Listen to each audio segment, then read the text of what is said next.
All right, welcome back, everybody, to another edition of Principal Soup. I'm Jamal Crook, I'm Zach Schottler.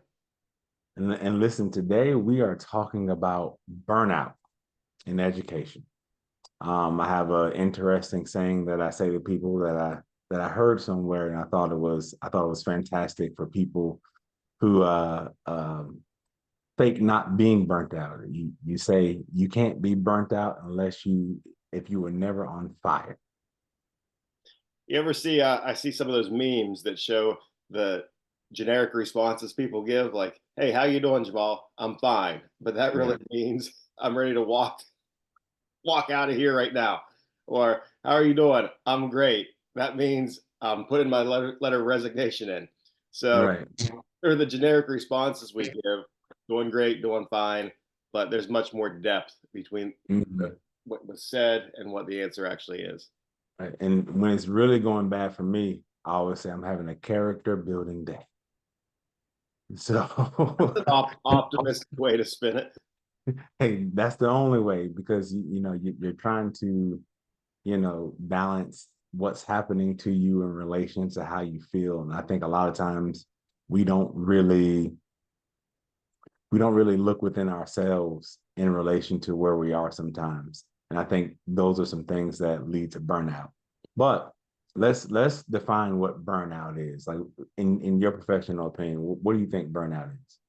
My professional opinion, burnout is when you go and you go and you go, and you don't take a whole lot of time to reflect on how you're doing internally. Most of your focus is on others, and then you reach a point in the road where you hit a dead end, and it's almost like you're driving without your headlights on. You know, you're going at 70 miles per hour. You're taking care of this, you're taking care of that, and then all of a sudden you hit a brick wall, and you realize that you're not okay, and you don't always know how to verbalize that to other people. It can be affecting your relationship or your marriage. It can affect the relationship with your kids. It can make you feel like you don't want to do the job anymore and that you hate the job and you regret why you even went into this line of work. So oftentimes you don't even know exactly the reason, but you work and work and work. You forget why you do it at times, and then you hit a wall. So I'll share this story. My first year as a principal in public school, there was um, there was a lot going on. I had, from hiring a new staff to, dealing with, false school threats and just all of the information coming at me at the same time. And it was around the right before the holiday break. And typically, the rhythm of school is everybody's excited in October. I'm sorry, Mhm. not October. Everybody's excited in August. And then around October, we start to feel like, we start to get ready for those breaks. And it was in between the end of October and about the beginning of December. And I had never really experienced uh, just that much I'm talking about positive stress, negative stress, and just indifferent stress.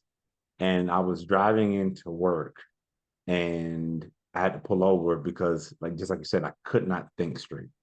I couldn't process what was in front of me. I even started crying, and normally I don't cry. I'm not a crier, so I was typically just generally confused, and I had to take a day. I had to take 2 days to recoup, and I got over that hump. But I think in talking to some people and in different things, sometimes people don't get back over that hump when they experience something to that degree.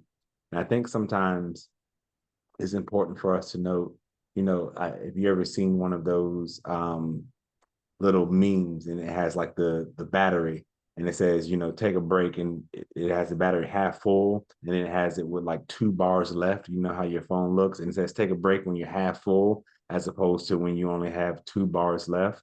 And I think, sometimes we will endure, and we don't really check on ourselves. It's similar to the hydration information that you should really start drinking before you're thirsty, so you don't end up dehydrated. And the same is true with burnout. If we don't address our inner core, what's going on inside, before it reaches its low battery life, it's hard and takes a long time to recharge at that point. Right. So why do you think educators or leaders in education are particularly vulnerable to burnout? I think every field has its unique aspects. You mentioned the ebb and flow of the school year. There are those breaks that can get you by. In other fields, every end of the month is trying to meet your quotas. Education, I believe, is unique in the sense of you're working with so many people and there's so many needs. And as a teacher, you're talking 20, 25, 30 clients, and I'll use the term clients in the classroom at once. If you can imagine, if you're an attorney or if you're a financial advisor, you would never have 25, 30 of your clients in a room at one time, would you? No. No. And how would it be for that attorney or for that doctor or for that financial advisor to have 25 clients in the room at once with individual unique needs, not just Mhm. professional needs, because with students, with adolescents, it's not just professional needs. Professional needs being teaching them how to read, teaching them how to write, teaching them how to study, all of the basic academic needs. They also have personal needs, social emotional needs, and Right. teachers are trying to do that at one given time with all those different Mhm. clients in the room at once. Right. And I think also to that point, the pressure of making sure that everyone is safe. And I think sometimes we don't really consider, every day, in some school districts or in all school districts, we have a lunch, we have a full kitchen, we feed people, we pick them up, we have a transportation business, that probably rivals any, transportation in most cities within the city sometimes. And then we have to make sure that from class to class, the doors are locked, all of these little things that they don't necessarily themselves have to think about. And sometimes we even have to protect them from themselves because sometimes people will feel like we're trying to ruin their fun. And we're just saying, hey, you can't have your door prop. I know it's hot. You can't have your door prop because They're micro stressors. you're right. They're micro stressors. And you're always on that, we always say we're always on a soft lockdown. The exterior is always locked down. Mhm. Um, And I go back to the story you told me. I remember we were at a restaurant one time, and I mentioned, man, it would be tough to work in the restaurant business. And it is. By every metric, the restaurant business is very tough. And you made the comment of, well, I don't know, Zach, because they have to just focus on providing a really great meal. We have a full kitchen, we have a full transportation service. We're running essentially minor league athletics. Look at all the things that we're trying to manage, and we're trying to do it on a shoestring budget. We Mhm. have no way to really generate any extra revenue, no matter how good, even though school Right. meals typically aren't rated really high, no matter how good our meals are, we can't really get more customers through the door.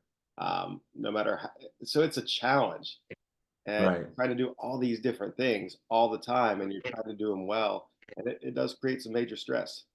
Right. And not only that, but decision fatigue as well. I think, we don't always think sometimes I don't feel like making a decision. So by the time I get home and ask my wife what's for dinner or what we're gonna do, it's just as hard for me as it is for her because by 9 a.m. sometimes, especially as a leader, or even if you're a classroom teacher, you've made probably 200 decisions on some days from the time you woke up, from the time that you got into the office, and then you have like your major decisions that you still have to manage.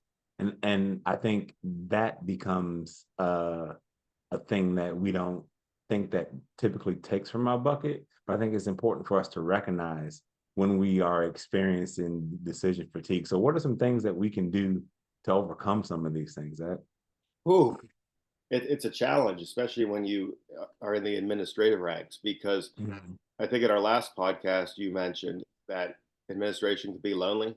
Um, Mhm. so not everybody necessarily understands the decisions you're making from the principal level.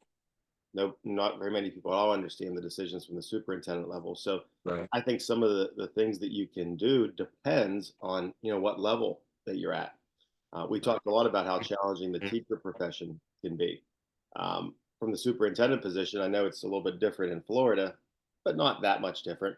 This time of year where I'm located, we're making decisions sometimes as early as 4:30 in the morning about whether the roads are good enough to go to school, depending on the winter weather.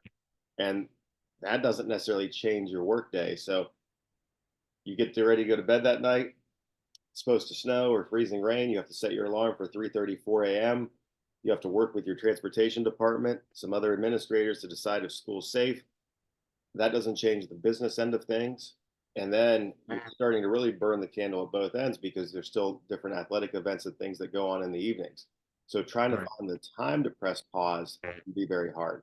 And I think this really depends on the leadership above you to a certain extent. Like right now, Mhm. I'm very blessed with a solid and supportive board of education to where if you're the superintendent and whether you're making a hurricane decision or a snowstorm decision, how supportive is your administrative team? What duties have you delegated to where if you're the one getting up at 4:30 in the morning and making a major decision about whether it's safe to go to school, do you then have a second in command that, hey, I made the decision on school. I need to catch up on my sleep. I'll be in at 8:30 this morning instead of 7. Have you loosen the reins with your team that there's somebody that can jump in and carry the ball for you while you recover? Right. Do you have And support from the top that allows you to maybe not cover an evening event as a leader if you're making some really challenging decisions during the day? right. And I think to that point, an analogy came to mind. And I don't know much about hunting, but there was one point where I was extremely fascinated with hog hunting and pit bulls, right? And I was talking to my pastor in Kentucky, and he hunts, and he did some different things. And I was fascinated. I said, "Let's go hog hunting." He was like, "Well, you need pit bulls," and he started to break down to me like the mindset on how the pit bulls are trained. And he said, the pit bulls that hunt hogs, he says they'll go full out to the point to where they'll risk all of their extremities. At some point in that relationship, the pit bull knows that no matter what I endure, the my owner is going to be able to nurse me back to health. I fully have that trust with my owner and the job that I'm doing. He says so they'll go full out, and he says it's up to the owner to make sure that the pit bulls don't go too far and they listen to those commands. But when they tell them to go, it's go. So, which kind of brought me back to what you said, having good leadership above you. And I think, as far as us as leaders, knowing the impact that we have on the people that we lead is so important because, if you have good leadership above you and they provide you clarity, support, and coaching through any of those things, and beyond the shadow of a doubt that no matter what happens, they're going to have your back and they're going to ensure your success at every level. That's a game changer as it relates to stress when you're dealing with difficult situations, difficult parents, difficult staff members. You know that you're going to have that support system, which will then allow you to support the people that you lead in a very dynamic way. And then, as leaders, when we are confident and we have clarity, it trickles down to everyone. And look, some of it's on you as the leader. Yep. If you think self care and avoiding burnout is important, then you have to manage it yourself, not just by how you talk, also by your actions. And if we look at people who assume leadership roles, they're Mm-hmm. usually pretty type A, they're usually driven, they can be prone to burnout, but they're also the ones that don't realize they're burning out. All right. So often we set an expectation that isn't realistic for other people. Mm-hmm. Often we can talk about how important it is to take care of yourself, but we don't. And if we're not taking care of ourselves, our words ring pretty hollow. Mm-hmm. If I'm coming into work every day with bags under my eyes, with my shirt untucked, I'm not shaved because I'm just sending the message that I am just going 12 hours a day, 14 hours a day, and not taking care of myself. So we've got to get over some of our ego Mhm. to say, hey, it's okay to take a step back. And there's always people love taking shots at administrators. Would I be wrong in saying that, Jamal? No, you're absolutely right. So It's an easy target, apparently. the arrows are still going to come. All right. And sometimes by taking care of yourself, there's going to be more arrows by certain segments of the population. So Mhm. if I take one thing that I do, I try to do it pretty religiously. Around midday, I'll take a walk, 10 or 15-minute walk. Um, Try to get, 3/4 or a mile in, and I feel better the second half of my day. If it's raining, I'll just go in the gym. Now, 99% of the time, it's my own ego saying, oh, somebody's watching. Somebody's going to say, there's that guy getting paid to do nothing. Um, Mhm. However, when I do walk out of the gym sometimes, there might be somebody that makes a comment like, oh, it must be nice being the superintendent. You can just walk around. You got to get over those things. All Mhm. right. Um, Other things that you can do is, and it's related to this, is exercise. I try to religiously set my alarm for about 5:30, 5:45 in the morning, get a 35, 40-minute workout in. And there's a lot of research there that says that has similar benefits to taking, medication for anxiety, is Yeah. working out and exercising. And then being very open and honest with people about the fact that exercise helps you, that taking that walk in the middle of the day helps you, that you do practice mindfulness activities, learning how to breathe and regulate yourself. Also, being very honest when you say, hey, my kid has a game tonight. I'm going to go watch this game. And even what I started to do, I have my master calendar that everybody can see. This winter, I started putting my son and my daughter's basketball games right on my schedule. So Mhm. that way it kind of sends a clear message that if somebody wants to say, hey, Zach, can you be at this, charity event this evening? I would love to be at the charity event this evening. However, my son has a basketball game. You can see on my calendar, but Wednesday, I'm totally open. And I think putting some of your priorities on your calendar so people can see, like, hey, this guy has a life outside of here.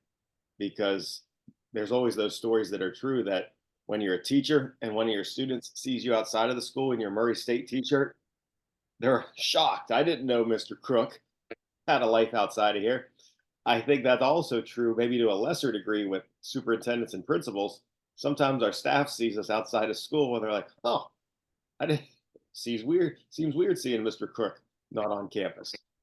So I think doing those things, also professional development, scheduling activities to where you're traveling to meet other superintendents, to meet other principals, to change up the routine is also a great recipe, for burnout. So if I had to sum it up, practice self-care during the day, get over the fact that people might say things to you about taking those breaks, exercise in the morning, schedule your priorities, and build in professional development throughout your year to shake up your routine so you can learn from other people. Right. It's that, and I think what comes to mind is we are complete people, or we are a whole person.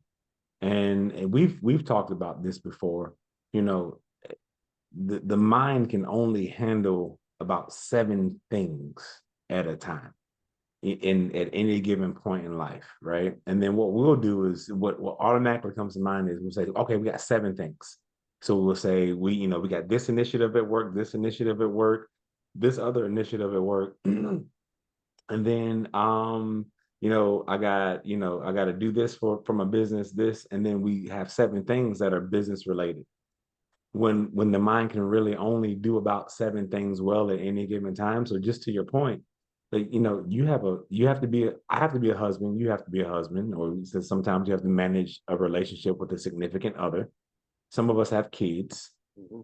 We have to manage that relationship, and those two relationships are completely different. Um, if you have a dog, you have a dog, you have an animal, like that's a thing. But then we also have to manage our home, is where I'm going with that. So managing your relationship with your kids, managing your relationship with your significant other, and then managing your home, and then managing yourself, right? So that's four things. My four is all afflicted, but that's four things. So then you only really have space for three things that are outside of the four things that are the big nuggets as it relates to our personal selves. So then I think what we do is we'll overload with seven things professionally, and we we won't vacuum our floor at home, or we won't make up our bed, and we start to let those things, like you said, go by the wayside, not realizing that the the the better condition I am, that I'm in, and my home life is taken care of, the better I can do those things at work. Look, if you want to have burnout go into overdrive, have your relationship at home fall apart. Have your marriage start to struggle. Uh, Hmm. Start to feel the distance between you and your children. Hmm. You want to see burnout go into high gear, have those things start to collapse on you. And sometimes, like I said, we're very nuanced human beings. We might not even know exactly why we're burning out. It might not Hmm. even be the job. It could be things Right. going on in our personal life at home. Hmm. And I really love one of my favorite, thought leaders on this topic is Dr. Michael Gervais. He used to be the Hmm. performance psychologist for the Seattle Seahawks. And he is very clear there's only three things that we can train as human beings. We can train our craft, which a lot of us dedicate significant time to. We can train our bodies. A lot of athletes focus their time on that. And we can train our minds. So we can train our craft, we can train our body, we can train our minds. Out of those three, we tend to really push the training the mind to the back burner. And training Right. our mind is, what are our core values? Why are we doing what we're doing? And that thread should go very clearly through our personal lives, through our professional lives. There shouldn't be much of a difference. How do we self-regulate? Are we practicing mindfulness? What drives us bigger than ourselves? For me, I'm Catholic. My faith drives me. For somebody else, it could be, you know, just their spirituality. It's what drives that individual. Um, but you have to have something to where you're training your mind to handle all these different things. One of my favorite authors, Ryan Holiday, he's a runner, and he always tells the story. He says, when people see me running, they ask me if I'm training for a marathon, and he says, no, I'm training for this. And they're like, what do you mean you're training for this? He said, I'm training for life. If I can get up in the morning and run 5, 6, 7 miles, if I can make myself exercise, that's preparing me for whatever happens throughout the day. Life is the marathon. So how do we train our minds to handle what's going to happen day to day? We can't prepare for every situation, but we can prepare ourselves for whatever situation life throws at us. To that point, I think it's important for us to note that this is hard. Oh man, it's There, some people make it look easy. And I've learned the easier a person makes it look, the harder that they're working behind the scenes. They're doing a lot of shadow work that nobody can see. But or they're faking it, or they're faking it. and they Whatever the don't. case is, this is hard. Whatever you choose to do in life that's worth anything is hard, and it's going to cost you something. When I interview people, especially new teachers or veteran teachers, I always have a part in the interview where I try to run them off. I know this sounds real counterintuitive, but I say, hey, listen, working here is hard. Rent is due every single day. I said, and if you don't pay, it costs twice that day. It could cost twice as much. We have very high expectations. I don't want you to, what you see, because we'll do a tour of the campus. I said, what you see right now is costing us something. And my thing is, do you still want to work here? And do you want to pay the price that is necessary to get these results? I said, and then what we have now, we're pushing higher than where we are. We're going somewhere with this thing. Do you really want to be a part of this? And I say that to them as much as I say that to myself. This work is hard.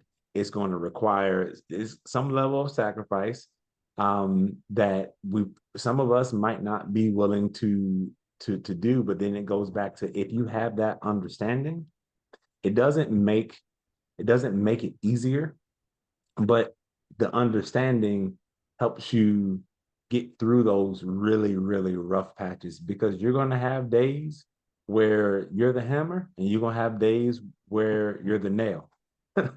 Absolutely. And I truly believe is trying to understand. I know it's a little bit cliche, is understanding your why, or why you're doing what you're doing. So for me, and I thought about this a lot. I defined it probably 10 or 15 years ago.